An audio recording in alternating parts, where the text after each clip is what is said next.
On va passer peut-être à la dernière session de notre après-midi.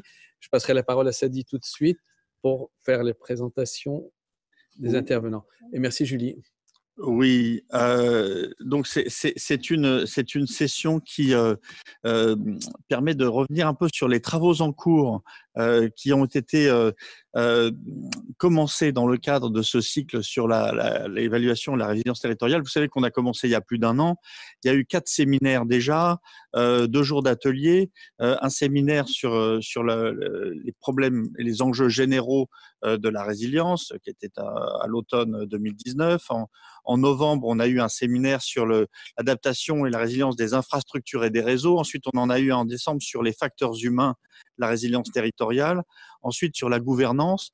En fait, on a regardé les 3 couches en fait, des installations qui permettent de soutenir l'activité humaine, donc les infrastructures, les compétences des individus et la régulation politique.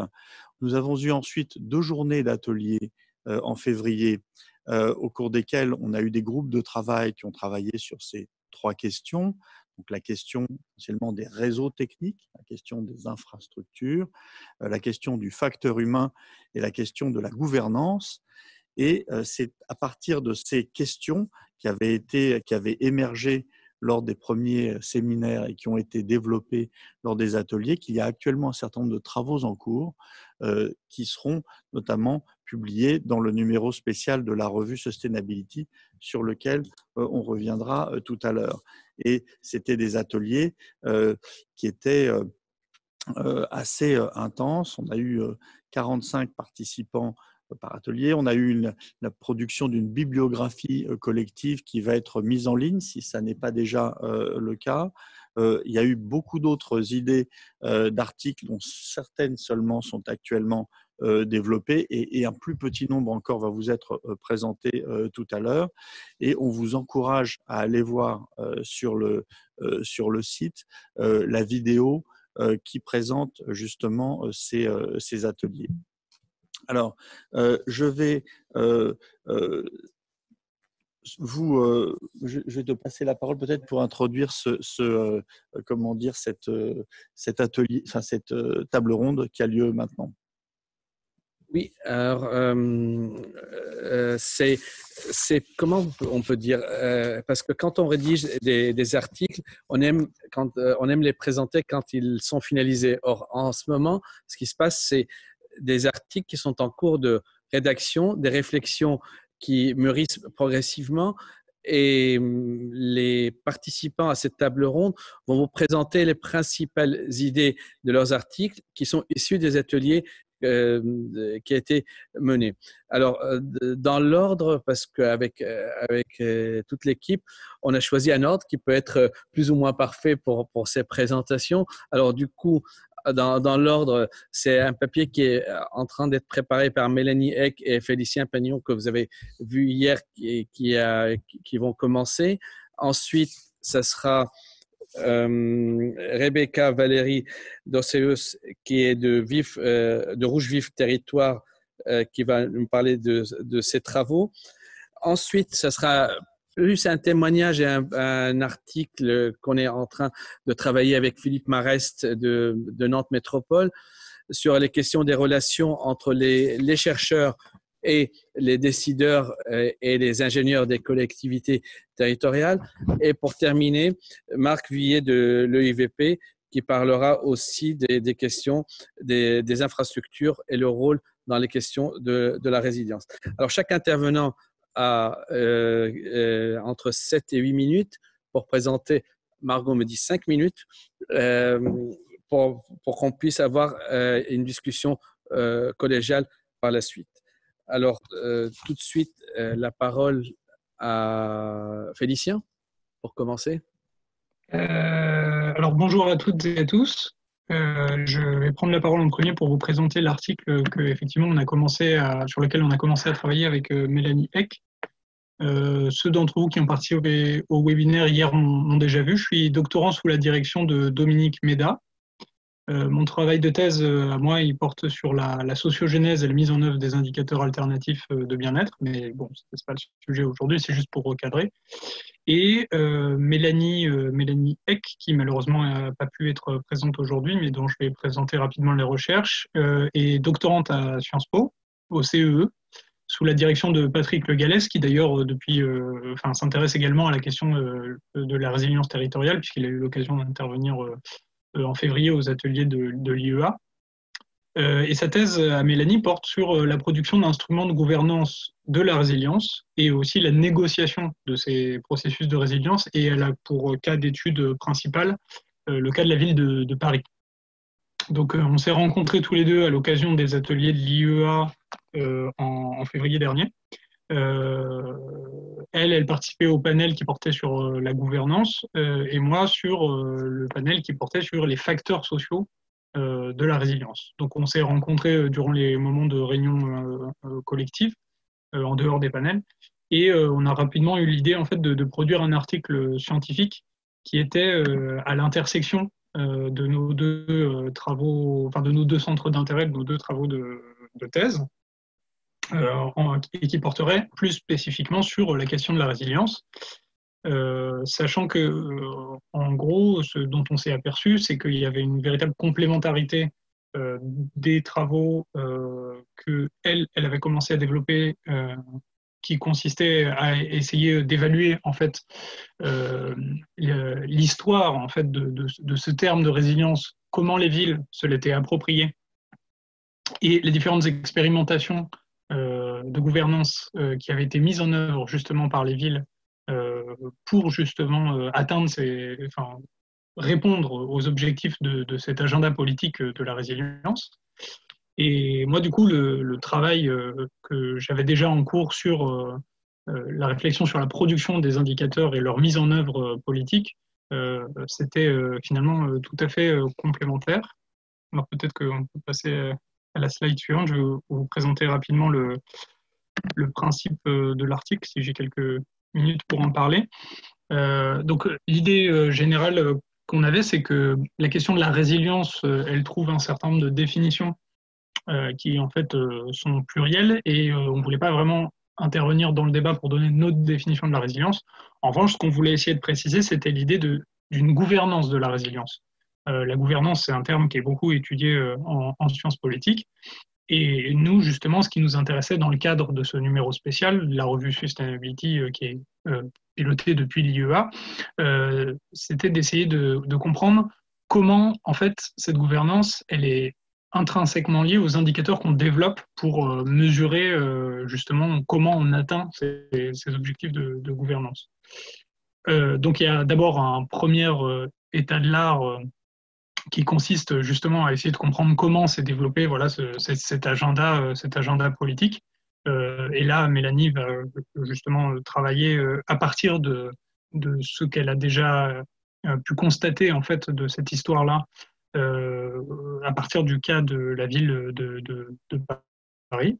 Et ensuite, l'idée était d'aboutir à une réflexion sur le fait que bien souvent, pour répondre à un agenda politique, on cherche en fait tout simplement des indicateurs pour afficher la progression du travail qui consiste justement à se mettre à jour de cet agenda politique, mais qu'il n'y a pas forcément une réflexion systématique sur quel type d'indicateur et quel type d'instrument. Or, l'idée, évidemment, est que on doit d'abord définir les objectifs de gouvernance avant de réfléchir aux indicateurs dont il s'agit de se doter. Et donc, à partir de cette réflexion, on va dire, de bon sens, il s'agissait pour nous à la fois de montrer la diversité des indicateurs qui existent et leurs limites intrinsèques, puisqu'on ne peut pas faire ce qu'on veut avec un chiffre.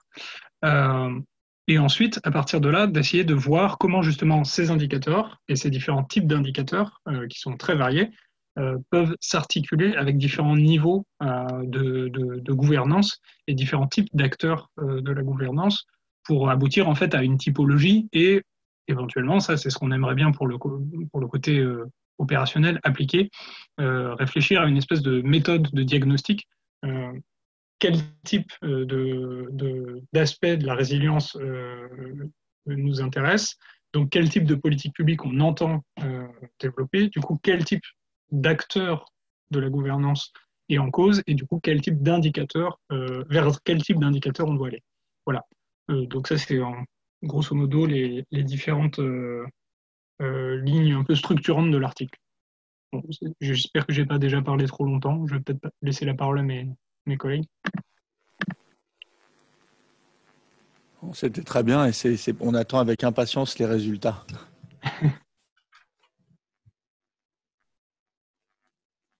C'est un peu ambitieux vers la fin. Oui, je vais aller un peu vite aussi, je suis désolé. Encore bonjour, bonjour à toutes et tous. Donc, rapidement, donc, la genèse de cet article, pour le praticien que je suis, c'est une demande politique de plus en plus pressante, en fait, de métropoles résilientes, de capacité à affronter le changement climatique, en rappelant que l'échelle locale est la première ligne de front, en fait, contre les impacts de la crise écologique, et puis également une demande managériale de clarification par rapport à cette notion qui reste floue par rapport à la gestion des risques, notamment là dans le contexte du Covid, et finalement pour faire quoi de plus? Alors, ce qu'il faut savoir, c'est que je suis directeur général adjoint chargé de la transition écologique énergétique et des services urbains Nantes Métropole, et qu'aujourd'hui, ma mission, c'est de généraliser la transition écologique à l'ensemble des politiques publiques de la métropole et de la ville de Nantes, parce qu'on a deux collectivités, et pour aller donc vers une métropole résiliente. Donc le chantier est en cours pour être opérationnel dès 2021, donc on est en plein dedans. Alors, ce qui à un moment donné peut-être a pu freiner la réflexion, c'est des discussions finalement qui étaient peu convaincantes sur la plus-value opérationnelle du concept, une concrétisation qui était difficile à imaginer, mais finalement, on a engagé donc des réflexions pour y voir plus clair. Et puis, finalement, le déclencheur, ça a été la participation à une des tables rondes dans la démarche lancée par l'IEA, le IVP et la ville, et l'atelier donc qui a suivi en février 2020, donc pour travailler sur l'utilisation de cette notion. Et donc, j'ai vu avec mon directeur général, on a préparé une note pour la direction générale des deux collectivités pour mettre en pratique, et j'ai proposé à Youssef et à Monsieur Lalou donc de faire un article finalement hybride avec Youssef, donc un article hybride praticien-chercheur, parce que je pense que c'est comme ça qu'on arrivera finalement à passer de la recherche à l'opérationnel. Alors pour l'instant, donc sur la slide suivante, il y a 4 idées moi qui se dégagent finalement. La première chose, c'est de dire de quoi on parle. Et c'est de s'arrêter finalement, ou d'arrêter de fixer une définition qui est finalement une dynamique, un mouvement, une démarche qui transforme le système urbain pour lui permettre de devenir progressivement résilient. Ensuite, ce qui est important donc dans nos collectivités, on parlait de gouvernance tout à l'heure, c'est de donner le sens, c'est-à-dire de dire pourquoi on fait les choses pour embarquer non seulement les agents, mais aussi les élus et aussi les acteurs du territoire et les citoyens. Et finalement, l'idée, c'est de se dire qu'on met la résilience au service de la transition écologique, parce que finalement, aujourd'hui, devenir résilient pour continuer à produire et à consommer comme aujourd'hui, sans se préoccuper du climat ou de l'état des écosystèmes, ça apparaît un vrai non-sens. La troisième idée donc, qui se dégage, c'est de dire on fait de la résilience un levier pour changer la nature des réponses aux défis climatiques et environnementaux, car la crise écologique change la donne. Alors, quand je dis ça, ça peut paraître un peu théorique. En fait, le changement climatique, par exemple, modifie de manière régulière les données de régime des pluies, donc les données statistiques changent, et en fait, ces données nous servent à nous appuyer pour dimensionner les réseaux. Et donc, ces changements de données statistiques, finalement, fait qu'on introduit de l'incertitude dans le dimensionnement des réseaux, et ça pose un vrai problème quant à leur efficacité dans le temps. Donc, c'est quand même un peu le mythe de Sisyphe. Et donc, il faut changer et il faut imaginer des changements de trajectoire, finalement, pour s'adapter et enrichir les politiques publiques. Donc, j'ai un exemple, si vous voulez, qu'on a mis en place. On a inscrit dans le plan local d'urbanisme métropolitain des alternatives au tout tuyau. Voilà, c'est comme ça qu'on appelle les choses, des canalisations d'eau pluviale pour la gestion des eaux pluviales. Et en fait, c'est une vraie rupture dans les modes de pensée et de faire, et ça impacte l'aménagement du territoire. Donc, on va bien au-delà de la gestion des eaux pluviales. Par exemple, on va désimperméabiliser, et donc ça a des effets de bord aussi parce qu'on aura plus de verre. Voilà. Donc, c'était un peu un exemple. Alors, ce sur quoi aussi l'opérationnel que je suis est très vigilant, c'est de dire, une fois finalement qu'on peut s'appuyer sur une définition, le sens et la nature des changements qu'on a opérés, on peut intégrer la résilience dans la transition écologique. Et donc, on enrichit les politiques publiques et on met ça en œuvre dans les projets managériaux, dans la commande publique, dans les budgets. Et la résilience devient indissociable de la transition écologique. Et donc, c'est une proposition qui est simple, qui ne multiplie pas les démarches. On en a déjà beaucoup à gérer. On fait l'économie de coordination, qui sont nombreuses, qui sont coûteuses, pour assurer la cohérence entre les différentes démarches. Et puis, elle s'appuie sur la culture et les savoir-faire locaux, donc elle facilite finalement la prise en compte de la résilience. Alors, le schéma là, que je vous présente, finalement, une de ses conséquences, c'est que les indicateurs de la résilience sont avant tout des indicateurs d'impact des politiques publiques. Et ces indicateurs, ils existent déjà en grand nombre. Ils sont connus, ils sont acceptés, ils sont utilisés pour mesurer les changements au fil du temps. Quand ils sont croisés, ils peuvent permettre de montrer si un territoire s'adapte et devient résilient. Par exemple, des indicateurs économiques et sociaux qui sont au vert, indicateurs sur l'emploi, indicateurs sur la pauvreté, avec un indicateur de consommation de zones naturelles en diminution, montrent qu'un territoire poursuit son développement tout en préservant la biodiversité. Donc, on pourrait s'arrêter là en disant ce n'est pas la peine d'ajouter des nouveaux indicateurs. Néanmoins, il paraît absolument essentiel d'évaluer l'acceptation par les habitants, qui est une des conditions de réussite de ces changements. Donc, il me semble absolument nécessaire là aussi d'imaginer des nouveaux indicateurs pour connaître le ressenti de la population et pour en tirer tous les enseignements par rapport à ces changements, par exemple d'aménagement. Quand on met du verre, on rajoute ou de l'eau, on rajoute des moustiques et ça fait réagir la population. C'est nouveau, mais c'est le terrain. Alors, dernière idée, c'est aller plus vite et aller plus loin pour intensifier la coopération entre les chercheurs et les praticiens de la ville pour développer la capacité à innover, pour trouver ces nouvelles réponses. Alors oui, le monde de la recherche est très spécialisé, en champs disciplinaires pointus, voire de plus en plus pointus. Oui, il éprouve beaucoup de difficultés à apporter des réponses construites et globales à des questions pratiques. Oui, le monde urbain est organisé en silos, difficile à mobiliser. Et non, il n'est pas intéressé directement par les résultats de la recherche, mais par ses applications opérationnelles. Mais la collaboration est possible et Youssef pourra en témoigner. Donc, pour l'affirmer, je m'appuie sur une démarche de recherche-action sur les services urbains, donc qui est menée depuis 15 ans à Nantes Métropole et qui fonctionne avec de nombreux organismes. Et donc, moi, la proposition que je fais, mais je n'ai pas pu en discuter encore avec Youssef, mais c'est de dire qu'il faut qu'on passe de la discussion scientifique à l'application opérationnelle et il faut faire plus vite car il y a urgence. Et il faut aller plus loin par ce que je poserais comme une collaboration active dans des laboratoires hybrides, donc ce n'est plus vraiment des laboratoires de recherche au sens où on les entend, mais qui associeraient chercheurs et praticiens.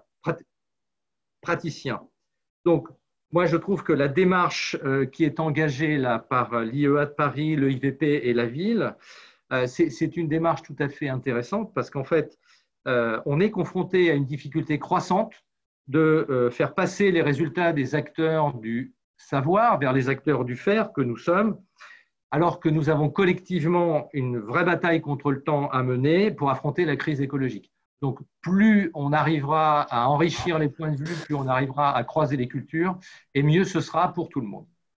Voilà, c'était ma conclusion. Merci beaucoup Philippe, et ce que tu dis est musique à nos oreilles puisque nous sommes de fervents partisans de la recherche intersectorielle, on pense que c'est l'avenir. Je vais passer la parole maintenant à Rebecca Valérie Dorceus qui est chef de projet à Rouge Vif Territoire. Vous m'entendez? Oui, très bien. Donc bonjour à tous. Donc je vais vous parler donc de notre sujet, notre article qui porte sur les récits et la résilience. Donc un article en fait qui a émergé lors des ateliers de février auxquels moi Maïté, Dominique et Iris avaient participé, où en fait, donc c'était un atelier sur les facteurs sociaux et humains de la résilience, où il y avait deux types de discours, beaucoup de discours un peu théoriques sur ce que c'est, sur la définition de la résilience, sur d'éventuels indicateurs pour évaluer la résilience à travers ces facteurs sociaux et humains, et des discours un peu, si je peux dire, plus pragmatiques qui touchaient plutôt les questions de mémoire, les questions de culture, les questions des facteurs ou des processus non quantifiables, non quantifiés. Et donc, de ces deux discours, un petit peu, si je veux dire, qui étaient quand même complémentaires de l'atelier, on a fait émerger cette idée d'un article sur la place des récits dans la construction de la résilience ou dans l'évaluation de la résilience. Certes, les récits ou des dynamiques humaines ou des dynamiques sociales, culturelles sont complexes et un peu difficiles à mesurer, mais on a souhaité en fait axer l'article sur ce sujet, aussi le fait que dans notre pratique professionnelle, que ce soit dans l'accompagnement au changement de collectivité ou avec Dominique dans plutôt la partie de la vidéo ou Maïté sur la gestion de crise, la gestion de risque, les récits, on les pratique, on les vit donc dans nos pratiques professionnelles, d'où l'idée de se mettre ensemble, de réfléchir à comment on arrive à faire parler ces récits, comment on arrive à voir est-ce que ces récits contribuent ou pas à la résilience, comment ils contribuent, comment on passe d'une fonction narrative ou d'une fonction de mobilisation de ces récits, une fonction en fait de mise en mouvement du territoire au service de la résilience, à essayer de comprendre est-ce que ces récits peuvent nous permettre ou pas d'évaluer le processus de résilience qui est mis en œuvre. La slide suivante, s'il vous plaît. Donc, on a essayé de commencer un travail un peu en 3 étapes. Donc, un premier travail, un petit peu de tempête d'idées, de brainstorming entre nous pour essayer de partager nos expériences de terrain. Comme je disais, donc dans nos expériences professionnelles, on fait de la mise en récit, on travaille sur cette thématique de la résilience. Donc, mettre en commun un petit peu ces expériences de terrain, mais aussi nos ressentis par rapport à cette question de la mise en récit, des liens avec la résilience, voir aussi les travaux qui ont pu être menés sur comment la résilience favorise ou pas, contribue ou pas à une résilience, cette mise en récit à une résilience personnelle, individuelle, et comment on peut utiliser ces formes de récits pour arriver à une résilience territoriale, donc notamment des travaux de Paul Ricoeur sur la mise en récit ou d'autres chercheurs sur les fonctions de la mise en récit dans la mobilisation, dans la résilience du territoire. Donc, de tout cet état de l'art, de ce brainstorming collectif, on a décidé en fait d'aller étudier différents cas. Parce qu'on s'est dit, certes, on a une expérience professionnelle, on a différentes expériences professionnelles sur le sujet, mais on souhaiterait aller plus loin, aller rencontrer des territoires, des individus qui se sont lancés dans des formes de mise en récit différentes, dans des expériences de construction de la résilience un peu différentes, pour voir comment, à travers ces études de cas, on pourrait étudier les relations qui existent entre les récits et la résilience. Donc, on a décidé donc de travailler en fait sur différentes formes de récits, différents contextes, différents types de récits, notamment Los Angeles, un territoire qui est connu, qui mène une démarche de transition depuis les années 70, avec notamment le recrutement de chargés de récits. Donc, on s'est dit, ce territoire, donc, ça peut être un cas d'étude intéressant, donc qui permet d'avoir une certaine antériorité de leur démarche pour voir comment ça contribue ou pas à la résilience territoriale, mais aussi voir est-ce qu'on peut utiliser cette forme de mise en récit pour évaluer la résilience mise en place. À une échelle plus locale sur Gennevilliers, où il y a des travaux de recherche-action qui sont menés sur la place des femmes dans l'espace public, donc des travaux qui renvoient au pilier de l'inclusivité, si je peux dire, de la résilience. Donc, voir comment cette mise en récit par le théâtre ou par d'autres formes sur Gennevilliers contribue ou pas à la résilience. Une expérience plutôt, donc là, on laisse le champ territorial où on passe à plutôt la résilience individuelle, où là, donc avec une vidéo, donc la mise en récit par la vidéo d'une expérience individuelle d'une personne, donc Chantal, qui a décidé de passer au zéro déchet, donc une expérience individuelle, certes au début, mais qui essaime aussi sur le territoire, donc qui contribue à une certaine forme de résilience territoriale. Et on s'intéresse à un dernier cas d'étude, donc c'est un sprint d'écriture, donc sur Lyon, où des praticiens ont décidé de se mettre ensemble, d'imaginer le territoire résilient de demain et de confronter ça à des visions, aux visions des politiques, mais aussi des habitants. Donc, 4 cas d'études différents, dans des temporalités différentes, des formes de mise en récit différentes, pour essayer de voir… Oui. Excusez-moi, il faut finir assez rapidement, s'il vous plaît. Parfait. Donc, ces 2 premières étapes, donc on les a plus ou moins déjà conduites. Donc là, on est dans une 3e étape, un petit peu d'approfondissement. Parce que, comme je vous ai dit, la mise en récit, on peut l'aborder comme un processus qui contribue à la résilience territoriale, mais aussi on peut l'aborder par est-ce que la mise en récit permet d'évaluer donc la résilience. Donc, comment on évalue un peu ce processus de création de valeur qui est la résilience, comment on peut évaluer la résilience. Mais de ces différentes questions en fait, d'approfondissement, on arrive à encore beaucoup de questions auxquelles aujourd'hui, on n'a pas forcément de réponse parce qu'on peut se demander est-ce qu'il faut évaluer les récits? Est-ce que les récits peuvent vraiment permettre d'évaluer la résilience? D'où aussi, je pense, l'importance du fait qu'on a dans notre équipe Iris qui travaille en tout cas dans la recherche sur la question de l'évaluation pour voir comment on peut utiliser cet objet du récit pour évaluer ou pas la résilience. Donc, juste quelques premiers résultats des travaux, donc en termes d'apport de la résilience ou des récits à la résilience, c'est les questions de transformation de gouvernance locale. On est dans des processus où on voit que les habitants prennent beaucoup de place, en fait. Quand on est sur de la mise en récit, on est aussi sur un élargissement de la portée de l'information, un enrichissement par des expertises d'usage, parce qu'on n'est pas uniquement sur des politiques pensées que par les politiques, mais aussi par les habitants. On est aussi sur la capacité, en fait, de ces récits à rendre opérationnel et un peu pragmatique la résilience, mais ça pose encore aussi beaucoup de questions. Je vais m'arrêter là.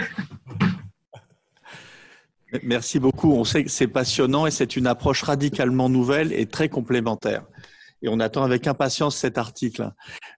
Marc, c'est à toi. Marc était responsable pendant ces séminaires de l'atelier 1 dédié aux infrastructures. Tout à fait. Bonjour, vous m'entendez? Oui, et on te voit. Impeccable. Alors, bonjour, Marc Vuillet, donc enseignant-chercheur à l'EIVP, nouvellement Université Gustave Eiffel, membre du Lab Urba. Et donc, j'ai été impliqué sur plusieurs projets de recherche récemment, notamment le projet Résine qu'évoquait Margot sur la résilience des infrastructures urbaines au changement climatique et les solutions d'adaptation, ou encore le projet Rescue qui avait été présenté hier matin sur les défaillances en cascade parmi les infrastructures réseau et les stratégies pour réduire la vulnérabilité des réseaux et des défaillances en cascade. J'ai également été coordinateur d'un ANR, RGC4, qui s'est fini à l'automne dernier sur la résilience des réseaux techniques parisiens face aux crues majeures de la Seine. Et donc, j'ai animé l'atelier sur évaluer la résilience des infrastructures. Donc, le point de départ, c'était comment évaluer la résilience du bâti et des réseaux, quels indicateurs pour faire une évaluation après réception des différentes infrastructures. Et donc, lors de cet atelier, nous avions un grand nombre de participants, notamment alors des collectivités à différentes échelles, notamment de grandes entreprises également, de think tanks, etc. Et donc, une des premières étapes du travail a été de voir de quoi on parlait. Et comme on l'a vu et dit précédemment dans le cadre de ce séminaire, la résilience ne veut pas forcément dire la même chose en fonction de l'acteur que l'on interroge. Donc, il y avait tout d'abord la question de quel concept on entend par résilience, quelle est la différence entre d'autres concepts plus tournés vers l'action, tels que la réduction des risques ou l'adaptation au changement climatique, ou encore la réduction de l'empreinte environnementale, ou comme on a entendu précédemment, le bien-être, etc. Ou du point de vue d'une infrastructure, la satisfaction des usagers. Des objets, donc que ce soit des objets infrastructures réseau, que ce soit des bâtiments, différents sujets, c'est-à-dire différents types d'aléas. Est-ce que l'on est sur des chocs? Est-ce que l'on est sur des stress, etc. Et différentes échelles. Est-ce qu'on est à l'échelle d'une infrastructure précise, à une échelle d'un quartier, à l'échelle d'une ville, etc., etc. Et donc, chacun des différents contributeurs a pu exposer son point de vue sur comment on pourrait évaluer la résilience, comment on entend la résilience et comment l'évaluer, quels sont les indicateurs actuels qui permettent éventuellement de le faire ou qui vont dans cette direction. La résilience a cette vertu de donner du sens à différentes actions qui étaient assez difficiles à relier auparavant. Donc, plusieurs contributions, une identification de différents besoins aussi, c'est-à-dire quels sont les besoins qui sont identifiés qui pourraient être utiles. Notamment, on a évoqué la possibilité de mettre des appels d'offres, des indicateurs de résilience dans les appels d'offres qui permettraient d'opérationnaliser donc la mise en œuvre, la résilience dans les processus. Et donc, différents types de contributions. Notamment des retours d'expérience, des témoignages d'un point de vue opérationnel, alors notamment des retours d'expérience par rapport à la mise en œuvre et l'accompagnement d'actions dites résilientes. Je vais parler des terrains d'études juste après dans le cadre des résultats, et des synthèses bibliographiques, donc notamment des chercheurs associés. Alors donc, des synthèses bibliographiques des chercheurs, des retours d'expérience, des témoignages, notamment des opérationnels. Slide suivante, s'il vous plaît. Merci. Et du coup, donc, le résultat, c'est de proposer donc, un article assez général sur comment évaluer la résilience des infrastructures et essayer de apporter des réflexions sur ce que l'on peut en dire d'un point de vue de la recherche et d'un point de vue des pratiques à l'opérationnel. Donc, tout d'abord, s'interroger sur de quoi parle-t-on et comme on l'a vu plusieurs fois, qu'est-ce qu'évoque la résilience pour différents acteurs du monde de la recherche, du monde de l'opérationnel. Ensuite, quels sont les cadres d'évaluation de la résilience?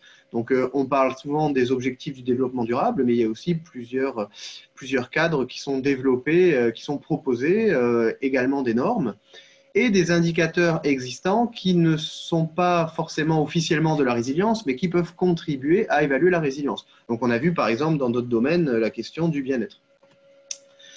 Ou encore l'empreinte carbone, etc. Et l'objectif principal de l'article, c'est de dresser des constats sur études de cas. Donc, 3 types d'études de cas ont été présélectionnés. Un parc immobilier, notamment avec nos collègues d'ICAD, où une méthode d'évaluation de la résilience type stress test a été développée, et une méthode donc qui contient de multiples indicateurs et qui a pour vertu la reproduction et l'efficacité. Et donc, voir quels sont les apports de cette méthode et des indicateurs qui sont proposés pour les confronter un petit peu au cadre d'évaluation de la résilience que l'on a identifié, aux besoins que l'on a identifiés. De la même façon, un réseau technique, notamment avec Engie, et un équipement, alors on pensait notamment aux cours d'école Oasis, qui ont déjà été décrites précédemment dans cet après-midi, et notamment la question des co-bénéfices. Comment est-ce qu'on va évaluer les co-bénéfices sous forme d'indicateurs d'une infrastructure. Donc on voit que là, on a un parc immobilier, donc des infrastructures des bâtiments, mais qui sont multiples, et donc c'est la grande quantité, l'évaluation de la résilience sur la quantité qui va poser question. Un réseau technique plus précis, ou un équipement précis aussi, donc à l'échelle d'une cour d'école, le cas Oasis. Donc l'objectif ensuite, c'est de dresser des constats en comparant la recherche, les injonctions politiques notamment, et les volontés politiques et les pratiques actuelles, de façon à dresser donc des constats, à proposer une synthèse de bonnes pratiques et des recommandations donc en matière d'évaluation des co-bénéfices et de, si possible, comment mettre des indicateurs de résilience dans les appels d'offres. Voilà, je pense que je vais m'arrêter là pour ne pas trop dépasser le temps, mais… Marc, tu étais super parce que tu as réussi à faire quelque chose de très succinct et très précis. Merci beaucoup. Vraiment. Enfin, je vais t'avouer que c'était ma mauvaise idée de te mettre dernier parce que tu es bavard, mais là, c'est vraiment, tu nous as fait quelque chose de succinct, super. Et je vois Margot très heureuse. Et d'ailleurs, merci à tous et pardon encore de vous avoir pressé, et en particulier Rebecca, Valérie, parce que c'est très intéressant ce que vous disiez, mais on essaye de respecter aussi le temps. Et donc, je vais simplement conclure en disant que ces articles qui sont en préparation sont des articles en préparation pour un numéro spécial de la revue Sustainability, qui est une revue tout à fait honorable, et dont, alors, je sais qu'on parle d'indicateurs, j'aime pas tellement parler d'impact factor, mais enfin, c'est quand même un impact factor de 2,6. Je vous rappelle que ce numéro spécial est aussi ouvert à des contributions qui ne sont pas seulement celles qui sont présentées ici, mais que vous pouvez très bien présenter, vous autres auditeurs, des contributions, et que la deadline, c'est le 30 septembre 2020. Et je voulais simplement remarquer à propos de ce qui vous a été présenté là que le fait d'avoir préparé tous ces ateliers et d'avoir bénéficié de l'intelligence collective et des interactions entre justement chercheurs de différentes disciplines, praticiens et décideurs et gestionnaires de collectivités territoriales, nous a amené à avoir une vision assez différente finalement de ce qu'est la vision par projet classique de l'évaluation d'une politique, dans laquelle on cherche à évaluer par des mesures finalement l'atteinte de la réussite.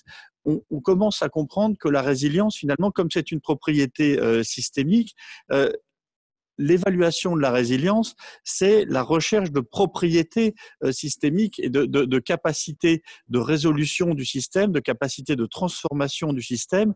Et vous voyez bien que c'est pas très facilement mesurable et évaluable par des mesures, mais c'est plutôt la recherche de propriétés, de modalités, d'aspects, de formes d'appropriation et de coordination, comme par exemple la question des récits. On est en train de décrire des formes particulières et des propriétés des systèmes.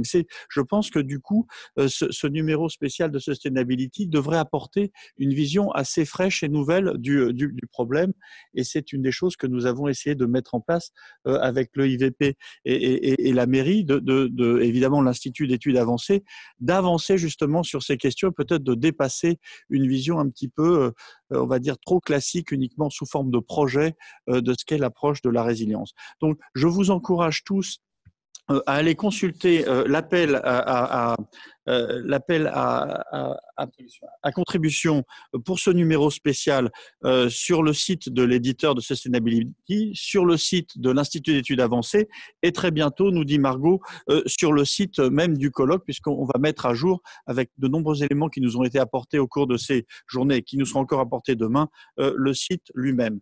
Je crois que nous sommes maintenant très proches de la fin. Je vais passer la parole à Margot. Oui, merci Sadi. Je voulais ajouter que si jamais vous étiez aux ateliers, vous avez certainement entendu beaucoup d'autres idées d'articles qui n'ont pas été mentionnées aujourd'hui dans cette petite table ronde. S'il y en a qui vous intéressaient fortement et sur lesquels vous voudriez revenir d'ici la fin septembre, n'hésitez pas à entrer en contact avec nous et on pourra éventuellement vous mettre en relation pour avancer pendant l'été sur ces sujets. Je pense notamment à un article qui avait été proposé sur comment évaluer la solidarité et la cohésion sociale. Voilà, on avait évoqué ça en février et puis plein de choses ont été bouleversées ces derniers mois. Donc, on n'a malheureusement pas de co-auteur sur ce thème-là et sur plein d'autres. Donc, voilà, n'hésitez pas à entrer en contact avec nous pour qu'on vous accompagne le mieux possible sur ces autres sujets. Merci. Il me revient de vous dire bonne soirée et à demain à 14 h pour la troisième session de notre conférence. Alors, ça a été dit par Philippe tout à l'heure et je pense que c'était par Stéphane Elgat aussi sur les questions des mesures d'impact. C'est un élément très important qu'on va aborder demain et on aura une session de synthèse qu'on fera avec Sadi et la clôture par Célia Blowell qui est la maire adjointe, la nouvelle maire adjointe en charge de la prospective de Paris 2030 et de la résilience, qui nous fera justement un retour peut-être, je dirais, pour la première fois sur la perception qu'elle peut avoir de sa mission sur la résilience et ça pourra être utile pour notre projet et pour vos projets aussi. Je vous donne rendez-vous demain à 14 h, même lien de connexion et au plaisir de vous revoir. Bonne soirée. Bonsoir.